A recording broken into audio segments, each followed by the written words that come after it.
এখনকার পটলগুলো কেন জানি থাকে না। গত পরশুই নিয়ে আসছি, আজকে দেখতেছি যে ৩-৪টা নষ্ট হয়ে গেছে।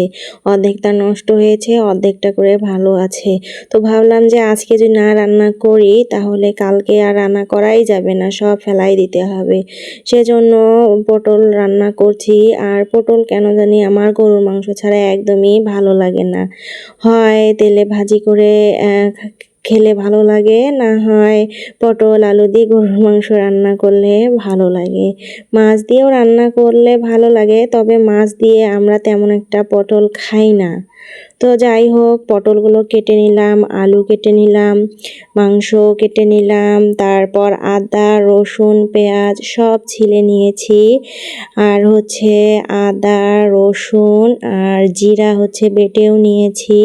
গরম মশলা আজকে বাটবো না, কিছুটা গুঁড়া আছে, গুঁড়া দিয়ে দিব, আর আস্ত গরম মশলা দিয়ে দিব।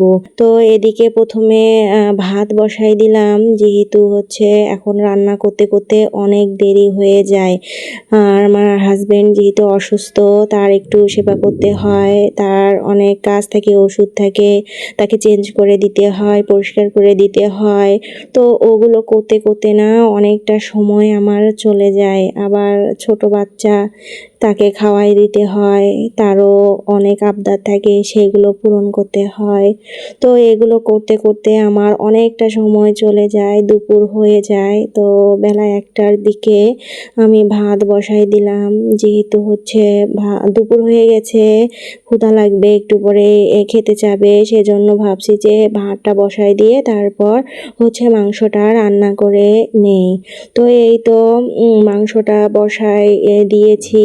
তো প্রথমে পেঁয়াজগুলো ভালো করে ভেজে নিয়েছি, এক এক করে বাটা মশলা গুঁড়া মশলা সব দিয়ে মাংসটা ভালো করে কষিয়ে নিয়েছি। তো মাংসটা সিদ্ধ হয়ে যখন গিয়েছে তখন পটল আর আলু দিয়েছি।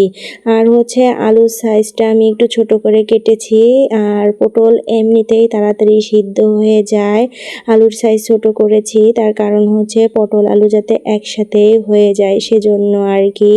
তো তরকারিটা কিন্তু হয়ে আসছে, বেশি ঝোল করিনি, যতটুকু ঝোল দেখা যাচ্ছে এটা কিন্তু থাকবে না।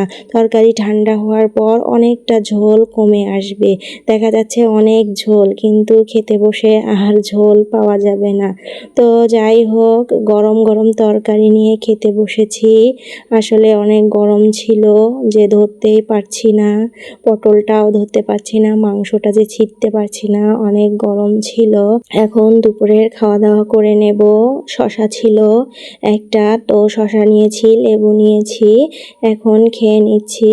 তো আজকে এ পর্যন্ত, সবাই ভালো থাকবেন, সুস্থ থাকবেন, আল্লাহ হাফেজ।